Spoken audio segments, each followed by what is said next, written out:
Sup kids, Peter von Panda here. Hey, I want to show you my CT Scuderia watch. I'm gonna kind of play it like it's an unboxing, but it's not. I have had this watch now in my possession for a little while. On the top it says TC, which stands for Contempo. Like, it's printed as one word, but then I guess it's two words. Contempo, I'm not sure what that means. Italian brand. You may be familiar with this watch or this company. It comes with the cards and stuff like that. So it's actually a nice presentation for this watch. Even the box is a fairly nice box. Snaps here on the bottom, and then it has kind of this wicked red, super sporty looking packaging. That's actually somewhat intentional because of the kind of the design aspirations of the Contempo Scuderia. And I may say Scuderia because that's how I kind of want to pronounce it based on my reading of it, but as I believe if you're Italian you would say Scuderia. I got this watch because I have a Ferrari 430 Scuderia. I'm just kidding, I don't. I would love one because that car is wicked awesome. So that's where I'm familiar with the name Scuderia. And this brand is Swiss made. And really the watches that they make are all kind of in this bullhead style, which is the crown and pushers on the top. Now, if you're familiar with the various movements that they'll use, you'll kind of notice that if you just turn the watch this way, you're going to notice that it is basically the same movement that's used in a lot of other watches. In this case, this one is a Ronda 3520D quartz movement, and so that's actually a fairly common movement. Everything else just, you know, in this case, the subdials will be oriented top and bottom as opposed to side to side. The cool thing about the bullhead design, and I don't really have any other ones. There are a lot of companies that have made various bullhead designs before, kind of one-offs, is that they basically emulate a stopwatch. What's cool about this is that it actually goes another step to emulate the stopwatch by kind of milling the case itself and then placing it in between kind of these this clasping outer case design. So it kind of looks like a stopwatch, this one kind of being more square cushion shaped, and then being kind of braced between what looks like an upper and lower piece here. Now I actually think that it is a completely separate process to make both of these. I have a feeling that maybe these lugs screw into this inner case, and so it's not just kind of like a faux design element. And the reason I say that is because there are a little bit of faux elements here, things that look like they do something but they don't, particularly these lugs, which kind of look like a screw-through, pass-through lug design, but are not. It just uses spring bars like so many other watches. But if you were wearing this watch like this and people just looked at it from the outside, you would think, well, it uses an Allen key or something like that to unscrew the bracelet bars. So it doesn't. I kind of wish it did. I understand them using spring bars because it's just so much more popular and common. It makes it easier as an owner, but it's kind of one of those design elements that looks kind of more badass than it really is. All right, so I do like that it kind of looks like two pieces here. That the lugs also dip pretty low, like any watch does, but what that allows you to do is kind of flip this watch band down and hold it like a stopwatch. Now, I don't really know anyone who uses the chronograph feature on a watch. I mean, even digital watches. I don't know, maybe when I was in grade school we used to have track day, but the cool thing is it kind of works like a stopwatch, and it's supposed to look like a stopwatch turned into a watch. So you can hit this top button here. On this, normally be up here on a different watch. The second hand here is what tracks the timing. I'm not going to let it just run indefinitely. I'm going to hit it again, stops, and then the bottom or the right pusher is what resets it back to zero. So this subdial right there is the seconds hand. This one will track minutes, hours, on the chronograph. Now, as you could see, the stopwatch is not a flyback. It sweeps all the way around. That's actually been one of the complaints, I think, from other people that have used this to time things for whatever reason for a long period of time. And then this minute counter over here also needs to sweep all the way around. It's a little bit inefficient, but it is what it is. So just kind of keep that in mind. The main crown here is a screw down, and I'm going to see if I can just get the hands out of the way just a little bit there. Okay, we'll go to the ubiquitous 1010 here. You know, screw down, which is kind of nice. It I think would be water resistant. Not entirely sure, but the cool thing about this watch and what sold me on it, and I'm going to tell you, I got this watch for myself. I'm going to keep it, was the design. Now, there are some things that gave me some reservations and some things that continue to give me reservations about this brand, and I will share those with you. But I think it's just a handsome looking watch. Width-wise, it's not that big. And the cushion design on this, what they call the Scrambler model, is only about 40-ish. Well, let me be a little more fair and get right in the middle there. 42-ish millimeters side to side. Now it's a little longer, obviously, top to bottom at 46-ish.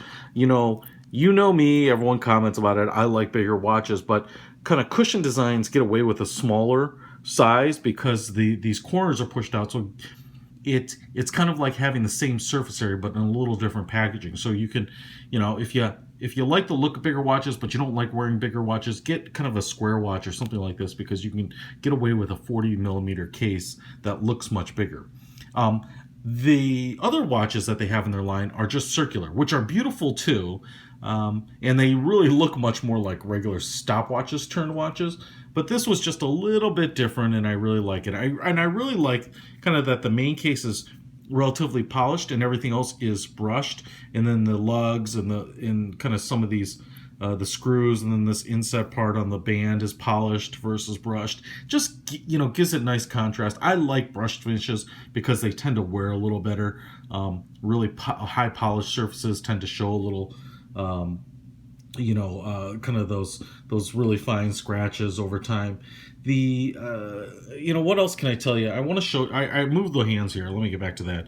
Is because I think the dial is actually really understated and cool. On some of the watches, they will have the red, white, and green for the Italian flag. I think that gets a little gaudy.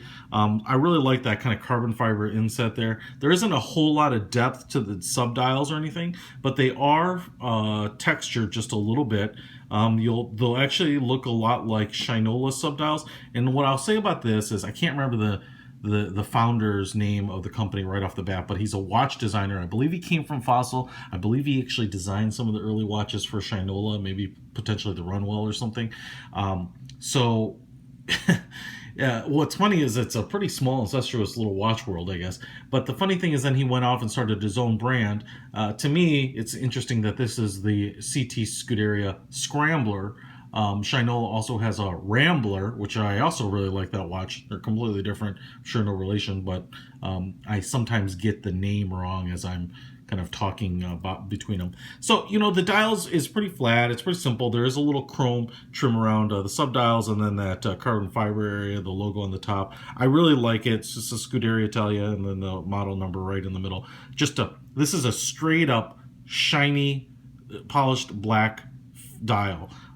You can see that the bezel goes all the way around, and it's marked down there, Swiss made, and all of the individual minute markers, which are applied, and silver with, I guess I've never really noticed the loom on it, but presumably there's some really broad kind of aviation style hands, which is a little bit of a mixture of what the watch kind of represents. So the Scrambler is supposed to kind of be the cafe racer, motocross, motorcycle theme. So it's a little odd to maybe have kind of these big white sword style hands on a watch that's kind of supposed to be more automotive focused, but whatever. I like it. And I actually like kind of thick, oversized a little more than particularly in this everything. Even the style bullhead, it just sounds kind of big and brash, and why not make it more big and brash? So really easy to read, and I kind of like the fact that it's a really classic brushed, polished silver, black, bright white, a little bit of style in the carbon fiber, a little kind of car homage there. The band is nice. As you can see, it's a butterfly clasp. This clasp works very well. One thing I've noticed is that pushing it in is just a little bit stiff, and sometimes when I'm putting it on my wrist, I actually close the clasp or with the pushing these buttons just to kind of get it closed, because it I feel like I'm really forcing it sometimes. But really high quality as opposed to low quality ones. You're probably saying, are they low quality? Yeah, and they kind of wiggle, and they're kind of out of alignment sometimes when you put them or push them together, or sometimes the edges are kind of sharpish and they don't feel good. But this works. This one works really, really well. On the back, it says it's got the name, the Conte Tempo, Scuderia with the TC. Obviously, no exhibition window on the back here, just kind of this ion plated black finish, and that would be because it's a quartz movement. There's really nothing to see. On the higher end watches that have automatic movements, there is it's almost exact same thing, but a little peekaboo circular window right in there, so that's kind of nice. And then the serial number on a little silver plate there. So I like this watch. The other thing I would say here is, and it might be a little hard to see, but I think I even have a little scratch on the crystal. Maybe I don't. Maybe it's just kind of what it is. But it's there. You can see no AR, no anti-reflective coating on it by any means. And I guess my T-shirt isn't really polishing that well. I should have had something else there. But it's a. I don't know that I have it here, and I want to say this is a Sapphire Crystal. Yeah, and it must be, because I don't have any scratches. It's just my fingerprints. I thought I maybe saw it. But it's a Sapphire Crystal, and I think on all their watches they have a Sapphire Crystal. So one of the things I like about Shinola, and I like about this, is that everywhere you would interface with the watch, whether it's the pushers, the band, the crystal, all the things that you see are very nice. You kind of get the high quality watch experience with them. The movement, which you won't interface directly with, is going to be where they're saving some money. So if you get the automatic, you can see it and maybe love on the automatics a little bit more. But from an experience level, it's going to be just as kind of the same high quality materials that you'll get on a much higher end watch. I wish they had the anti-reflective coatings. If you've watched my videos before, I like kind of domed crystals a little bit more, but on this watch I think it absolutely makes perfect sense to be flat, and I wouldn't like it, and actually kind of given everything that's kind of squared off, it makes sense to be a flat crystal there. Just a little bit of protrusion on the crystal, a little bit of a beveled edge. The good thing is it gives it some more thickness. It kind of rounds out that edge a little bit. The bad thing about it is sometimes, when you're walking, and I've done it, and I don't know why, your arm brushes up on something and that crystal can take a little abuse there. But, this one's been worn a little bit, and there's nothing that I can see visibly wrong with it, and that's kind of the benefit of a sapphire crystal. The issues that I want to say. Let me just throw out a couple of other quick stats here. I know that they advertise at 40 millimeters wide. I think I showed you it's like 41, 42 really. 26 millimeter strap, 12.5 millimeters thick, water resistant to 10 atmospheres, 4-piece case, which I've talked about here, and the luminosity on the dial. All right, let's get to where I'm torn on these watches a little bit, all right? I got this because it's kind of a new brand. You don't see them around. You know that I like stuff that no one else has, and you can wear it. I'll give you a little wrist shot too as we're talking through this. And that's one of the reasons I like Shinola. Because a lot of people didn't have them, and you're kind of in the know, and you get a really high quality. You get a lot of high quality components with it, and the and the price point wasn't obscene. Now, being a small watch company, you're going to expect this watch to be more expensive than pound for pound, tech spec for tech spec to another watch company that makes a ton of watches. And even watches like Fossil and some other kind of mass-produced brands up to Tag or Tissot or something like that are going to have a lot of watches with a lot of similar features, and to be honest, they're going to be cheaper. So if you're kind of like having a brand that people recognize, this probably isn't the watch for you. And the reason is, as far as I can tell, the cheapest watch that CT Scuderia makes is like $1,200. Okay, and then they go up from there. So if I were to get a watch with all these same specs from Shinola, I'd probably be looking at the $500 or $600 range. And I know people in the comments have already said, "What? That is ridiculous! That's so expensive." Okay, well, you're gonna really hate it then, because this is like a $1,300 watch for roughly the same specs as the Runwell Chrono. Okay, I get it. That's where I struggle with it, because it's not a super high-end, well-recognized brand. And again, it's not a ton of money, but I don't, I have a lot of other things I could do with $1,300. Now you throw in a Swiss automatic movement. And I don't know, I thought they're using maybe a Val Swiss movement or something in the automatics. And now all of a sudden you basically double that price. You're at like $2,400.